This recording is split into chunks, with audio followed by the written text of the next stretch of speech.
बिस्मिल्लाहिर्रहमानिर्रहीम। अस्सलाम वालेकुम डियर स्टूडेंट, उम्मीद है आप सब अल्लाह के फजल करम से खैरियत से होंगे। आज का हमारा लेक्चर होगा properties of solvent. Last time हमने देखा था introduction to solvent and their classification. तो आज इसकी मेन प्रॉपर्टीज जो हैं हम उसको डिस्कस करेंगे इंशाल्लाह। नेक्स्ट लेक्चर में डिटेल से हम रिएक्शन भी डिस्कस करेंगे और कुछ प्रॉपर्टी भी करेंगे। तो सबसे पहले मेरे पास प्रॉपर्टी है जो मेल्टिंग पॉइंट और बॉइलिंग पॉइंट। सॉल्वेंट का अगर बॉइलिंग पॉइंट और मेल्टिंग पॉइंट देखा जाए तो जैसे वाटर है तो इसका जो हमारे पास मेल्टिंग पॉइंट होता है 0 और बॉइलिंग पॉइंट हमारे पास क्या है 100 डिग्री है। Most of the reactions occur in liquid phase, ज़्यादातर लिक्विड फेज में होते हैं। तो हमारे पास क्या है कि सॉल्वेंट कब लिक्विड में होगा वो हमें स्टेट चाहिए होगी। अब तो हमारे पास का लिक्विड कब होगा, क्योंकि 0 से जब हम कम टेम्परेचर पे जाएंगे तो हमारे पास वाटर क्या होता है सॉलिड में हो जाएगा, और जब 100 से ऊपर जाएंगे तो हमारे पास वेपराइज में हो जाएगा। तो हमें कौन सा वाटर का चाहिए, लिक्विड फेज चाहिए। तो हमें किसके बिटवीन रहना पड़ेगा 0 और 100 डिग्री सेल्सियस थे। तो यहाँ से आप देख सकते हैं कि हमें मेल्टिंग पॉइंट और बॉइलिंग पॉइंट क्यों ज़रूरत है, क्योंकि अगर जब 0 और 100 के बिटवीन होगा टेम्परेचर तो उस वक्त वाटर लिक्विड फेज में होगा। तो क्योंकि मोस्ट ऑफ द रिएक्शन क्या होते हैं अकर इन लिक्विड फेज। इसी तरह मेरे पास इसी तरह आ जाती है अमोनिया। अमोनिया का मेल्टिंग और बॉइलिंग पॉइंट अगर देखा जाए तो -77.7 और इसका बॉइलिंग पॉइंट है -33.4। इसी तरह SO2 दिया गया है। तो ये हमारे लिए मेल्टिंग पॉइंट और बॉइलिंग पॉइंट हो गए प्रॉपर्टी सॉल्वेंट की। आगे अगर हम देखें तो मेरे पास आ जाइए delta HF vaporization and fusion. तो अगर मैं डेल्टा HF देखूं तो मेरे पास हीट ऑफ फ्यूजन क्या है कि जब भी ये क्या होती है वो heat the energy which is required for the transform of any solid into liquid, वो एनर्जी जो हमें रिक्वायर्ड होगी किसी भी सॉलिड को चेंज करने में लिक्विड फॉर्म में, वो हमारी क्या करेगी हीट ऑफ फ्यूजन कहलाएगी। उसके बाद मेरे पास है हीट ऑफ वेपराइजेशन। ये क्या होगी हीट ऑफ वेपराइजेशन, किसी भी लिक्विड का energy which is required for the transformation of any liquid into vapour. किसी भी लिक्विड का वेपर में तब्दील होना के लिए जो हमें एनर्जी रिक्वायर्ड होगी वो हमारी क्या करेगी डेल्टा H वेपराइजेशन।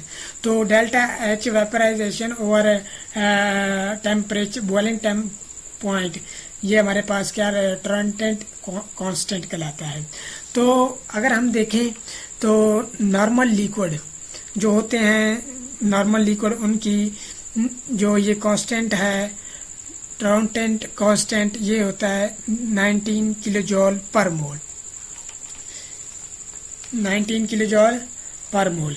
तो अगर हम H2O और NH3 एंड HF मॉलिक्यूल की होगी तो इसका टर्नटेंट कांस्टेंट क्या होगा ज़्यादा होगा।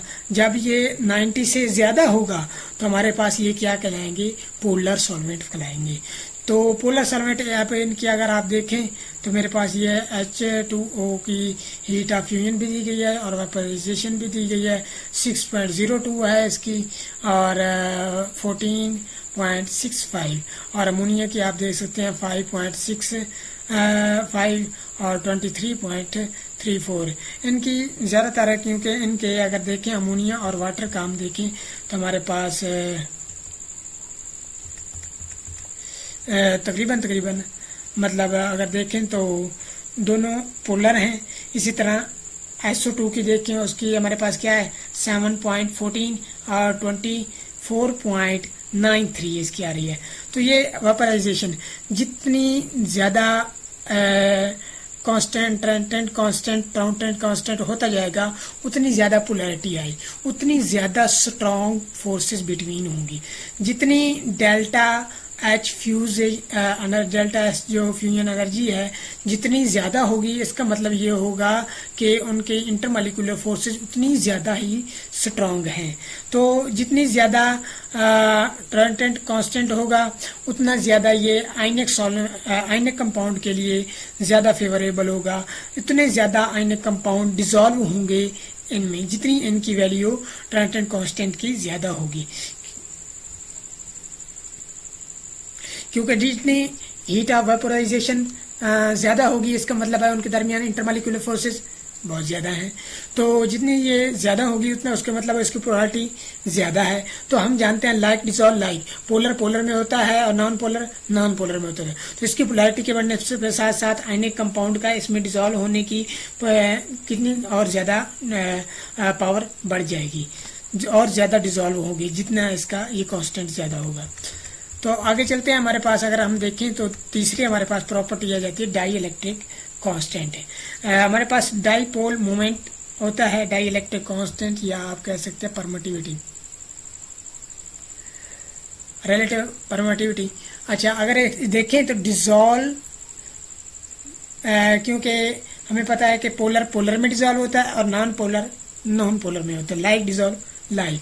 तो ये हमारे पास कॉलम ला दिया हुआ है J F is equal to Q1 Q2 और एप्सिलॉन R1 R2 कैसे कह रहा है। यहाँ Q1 and Q2 are the charges of positive and negative pole and R1 and R2 is the distance of the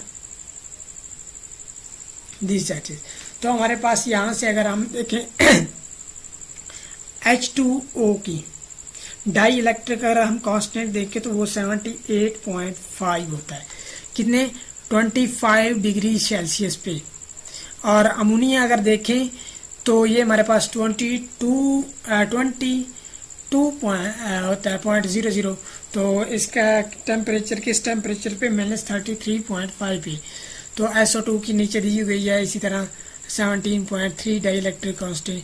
जितना डाई इलेक्ट्रिक कांस्टेंट ज़्यादा होगा उतनी फोर्सेस क्या होंगी, समान होंगी। क्योंकि अगर आप ऊपर वाली इक्वेशन में देखें F इज इक्वल टू है Q1 Q2 और एप्सिलॉन के इक्वल है, ये इन्वर्सली प्रोपोर्शनल है। सॉरी, जो फोर्स है ये क्या है, उसके इन्वर्सली प्रोपोर्शनल है एप्सिलॉन। तो एप्सिलॉन हमारे पास क्या है, डाई इलेक्ट्रिक कांस्टेंट।